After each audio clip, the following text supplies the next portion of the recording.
¿Cuál es la experiencia más terrorífica que has vivido?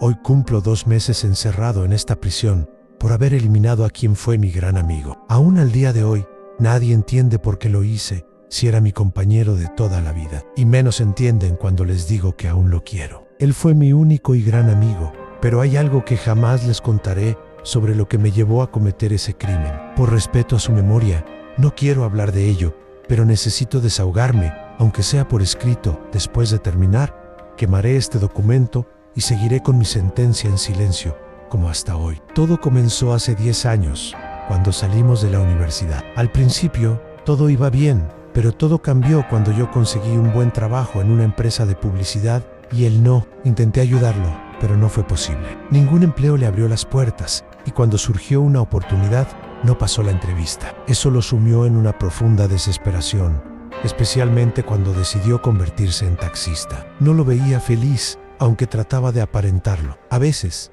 cuando salíamos a algún bar, me hablaba de su frustración, no solo por su trabajo, sino también por no encontrar el amor. Las relaciones que había tenido siempre terminaban sin explicación. A pesar de todo eso, su vida mejoró un poco. Se estableció como empresario en el mundo de la publicidad. Encontró una mujer con la que se casó y tuvieron una hija, Fanny. Parecía feliz, pero algo cambió en él. Su mirada se tornó distante, y aunque su situación económica mejoró, su carácter se volvió más irascible. Siempre tenía algo que lo ponía de mal humor, aunque de inmediato volvía a estar bien, como si nada hubiera pasado. Hace 6 años, me llamó para contarme algo que jamás imaginé escuchar. Su voz estaba temblorosa, y su rostro, que antes irradiaba vitalidad, ahora parecía mucho más viejo. Me citó en un bar, y cuando llegué, me costó reconocerlo. Me habló de un ritual extraño que había realizado tras la muerte de su madre. Había encontrado un sitio en internet que le ofrecía lo que más deseaban: dinero,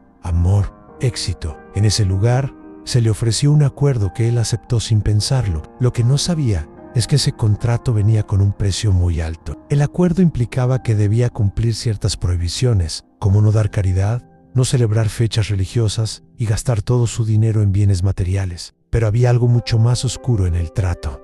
Un ritual con su sangre y la de un gato negro. Ese fue el precio que tuvo que pagar para obtener todo lo que deseaba. Al principio, pensó que todo estaba bien, que lo había logrado, pero con el paso del tiempo, comenzó a darse cuenta de que había algo más que debía cumplir. El acuerdo estipulaba que, al cumplir 6 años, 6 meses y 6 días, debía eliminar a alguien. El día que me lo contó, ya estaba alterado. Me dijo que, por más que intentó evitarlo, había llegado el día en el que debía cumplir con lo acordado. Cuando lo escuché, no podía creer lo que me decía, pero sus palabras me atormentaron. Ese maldito contrato, ese ser oscuro que lo había manipulado todo este tiempo, lo había arrastrado a hacer lo impensable. Y entonces me confesó lo que había hecho.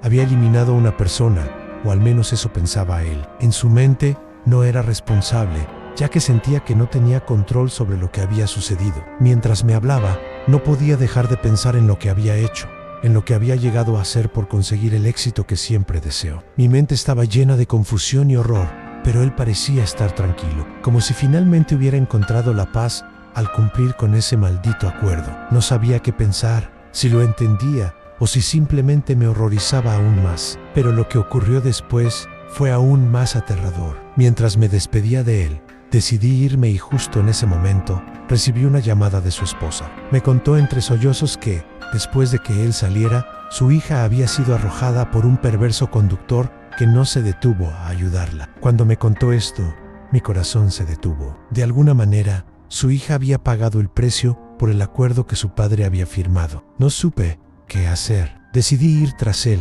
pero al encontrarlo caminando solo por la calle, algo dentro de mí cambió. No pude evitarlo y lo arrollé con mi vehículo. No sabía si lo hacía por justicia o por desesperación. Todo se volvió un torbellino de confusión y tristeza. Lo único que supe con certeza es que, después de lo que había ocurrido, no podía permitir que él supiera la verdad. Y ahora, aquí estoy, enfrentando las consecuencias de mis actos. Nadie sabe lo que ocurrió esa noche, ni lo que me llevó a hacer lo que hice. Nadie sabe de esa llamada, ni de lo que sucedió después. Pero ahora, encerrado en esta prisión, solo puedo pensar en lo que ocurrió. No puedo evitar oír esos murmullos extraños, como si algo me estuviera esperando.